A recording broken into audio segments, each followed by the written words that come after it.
On pourrait aussi faire capable de voir dans l'environnement ici s'il y a des mauvais esprits qui nous écoutent, on va les attraper, on va les convertir, on va les... Alors donc, je disais qu'on va accélérer les choses. Avant de dormir, il faut réciter Ayat al-Kursi. Allah subhanahu wa ta'ala va faire descendre un ange gardien, un ange gendarme qui va te surveiller durant toute la nuit. Quand le sorcier vient la nuit, il ne peut pas te toucher. Quand les djinns viennent la nuit, il ne peut pas te toucher. Matin, après Fajr, il faut réciter Ayat al-Kursi, le soir, après Maghrib ou après Isha, il faut réciter aussi ces versets-là, 3. Et machallah, ça c'est durant toute ta vie. Et comme ça, ça te met en protection contre les mauvais esprits et contre aussi la sorcellerie. Alors donc, ça, ce sont des protections. Mais les protections, c'est fait pour les hommes pieux. C'est-à-dire, Rasul nous dit, sallallahu alayhi wa sallam, quand tu sors de la maison, il faut se confier à Allah. Si tu te confies à Allah, les anges vont te garder et les anges vont être avec toi, les Satan va s'éloigner de toi. Maintenant, si tu sors, tu vas commencer à regarder les interdits, tu vas commencer à faire les interdits, les gens vont te laisser tomber, tu ne vas pas revenir, les djinns maintenant vont encore revenir avec toi.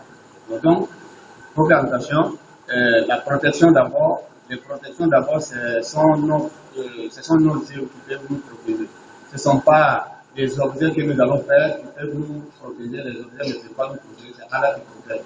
Mais encore moins, les djinns ne peuvent pas nous protéger, c'est Allah qui nous protège. Donc, on se confie à Allah.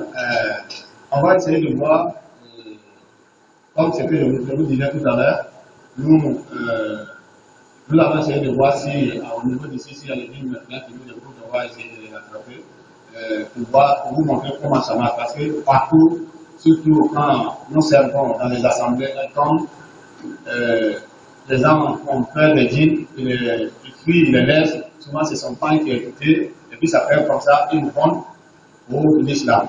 Alors donc, c'est pour montrer qu'on peut attraper les djinns, on peut les battre, on peut même les tuer. Donc, quand les djinns te possèdent, ça montre même que ces djinns-là, on peut encore les attraper, on peut les convertir, on peut aussi les tuer. Alors donc, le capteur, c'est qui? C'est d'abord les patients qu'on a soignés, qui laissent des passages entre le monde des djinns et puis le monde des humains. Que les djinns passaient avant pour venir fatiguer les humains. Donc, après avoir soigné ces personnes qui ne se fatiguent pas, il y a des personnes, quand tu fais venir un nouveau djinn dans son corps, pour faire sortir, c'est difficile. Ou quand le djinn même sort, la personne reste poussée pendant longtemps, ça fatigue, ça agit sur sa santé. Mais des personnes qui arrivent à supporter, on les garde, on fait maintenant le capteur. Donc, partout où les djinns font tomber des gens, ils parlent à travers les bouches, on peut capter les djinns à travers ça. Masha'Allah, par la grâce d'Allah subhanahu wa ta'ala. Donc, c'est ce que nous allons faire pour voir s'il y a des djinns qui viennent.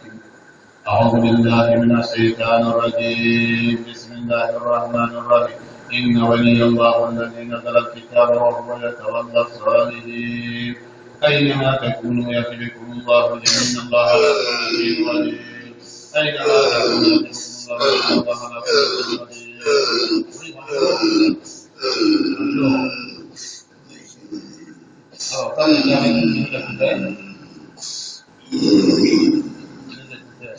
Toi qui es avec nous. Est-ce que toi qui es avec nous? أنطقنا الله الذي أنطق كل شيء أنطقنا الله الذي أنطق كل شيء أنطقنا الله الذي أنطق كل شيء.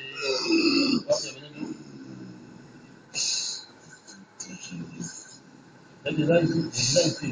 Est-ce que tu fais ici?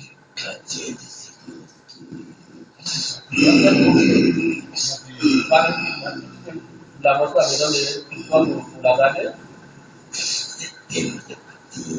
On peut terminer la moto et les humains sont venus construire la moto. Alors, mais qu'est-ce que tu vas faire là maintenant? Parce qu'on a déjà construit la moto.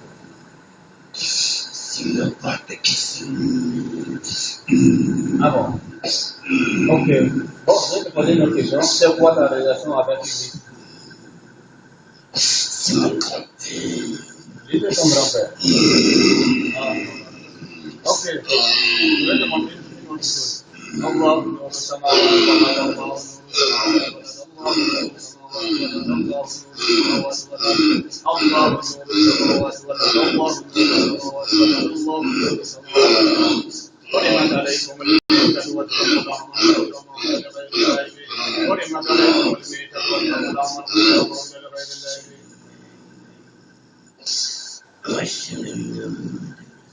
sallallahu alayhi wa sallam. Comment il est maintenant? Vous êtes convaincu sincèrement? Vous êtes au nombre de combien? Vous êtes 37. Je vous invite à vous convertir tous à l'islam. إن دين عند الله الإسلام إن دين عند الله الإسلام إن دين عند الله الإسلام إن دين عند الله الإسلام إن دين عند الله الإسلام إن دين عند الله الإسلام إن دين عند الله الإسلام إن دين عند الله الإسلام وما خلقت الجن والإنس إلا ليعبدون. Comment les convertir? Ok, on va demander à Allah de vous fortifier et vous allez combattre dans le camp de l'islam des hommes. وكان حقا علينا نصر المؤمنين وكان حقا علينا نصر المؤمنين. Votre mission de combattre, vous allez vous combattre dans le camp de l'islam. فقاتلوا أولياء الشيطان إن كيد الشيطان كان ضعيفا فقاتلوا أولياء الشيطان إن كيد الشيطان كان ضعيفا. Vous pouvez partir de salam alaikum. Alhamdulillah, c'était une démonstration. Il nous reste quelques 7 à 8 minutes. Si quelqu'un a des questions par rapport à ce que j'ai dit au captage, on peut prendre des questions ici le temps de la prière. Questions?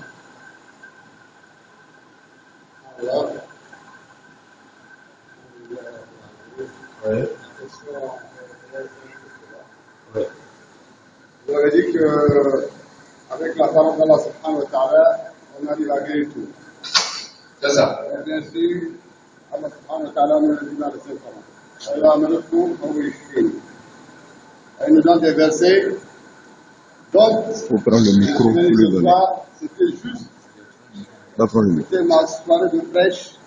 Et aujourd'hui, c'était le dictat général d'Allah subhanahu wa ta'ala dans sa parole. Je l'ai prêché ce soir, et vous êtes venus de venir ce soir. Il est bien dit que toute créature humaine qui dit Ashhadu an la ilaha illallah wa anna Muhammadan Rasulullah doit d'abord s'adosser sur son créateur Allah subhanahu wa ta'ala avant de se replier sur les humains. Rasul sallallahu alayhi wa sallam, rahmi, une grâce qu'Allah subhanahu wa ta'ala nous a envoyée. Et quand on dit rahman, ça veut dire qu'on doit suivre ce qu'il dit. Je ne dis pas que la sorcellerie n'existe pas. Je ne dis pas que le maraboutage n'existe pas. Et je sais que les djinns ont été créés pour adorer Allah subhanahu wa ta'ala, même chose que les humains et les hommes. On a خلقت الجن والإنس إلا ليعبدون. Effectivement, la parole d'Allah subhanahu wa ta'ala est réelle. Mais que l'homme sache que tout le mal que nous avons aujourd'hui, c'est pas la suite de la parole d'Allah subhanahu wa ta'ala qui nous la vie. Quand on vit de cette parole, et on vit les traces du prophète Mohammed sallallahu alayhi wa sallam, on est hanté par les démons. Et on est attiré par le Satan. Voilà ma question aujourd'hui en est que je vous remercie. Je vous remercie d'être là ce soir pour tout simplement dire à nos frères musulmans que la guérison est dans le Coran. La guérison est dans la parole d'Allah subhanahu wa ta'ala. Mais malheureusement, l'homme aujourd'hui, l'histoire fidèle ou pas, sa première réaction quand il tombe malade, c'est de regarder les figures la plus proche. Je vais ce soir, et je l'ai dit, je le répète, j'ai des versets qui sont là, qui sont censés soigner n'importe quelle maladie, et gratuitement en plus. Je le dis, je le répète, gratuitement en plus. Mais le frère vient de vous le dire, avant de chercher les docteurs, vous cherchez les infirmiers, retournez sur la parole de votre créateur, le créateur des cieux. Vous allez trouver la guérison. Je vous remercie, mon frère. La question. La question, vous êtes là pour combien de jours? Nous avons des centres à courant, des centres permanents pour les traitements aussi pour la formation de tous les filières qui souhaitent. Prends le micro, lui. S'il finit, tu prends le micro. Si tu veux poser quelque chose, tu lui donnes. C'est fait avec moi. Le centre est inscrit sur le papier, je pense que vous avez vu. Inch'Allah. Merci beaucoup. Salam alaikum. Autre question. Faut te lever.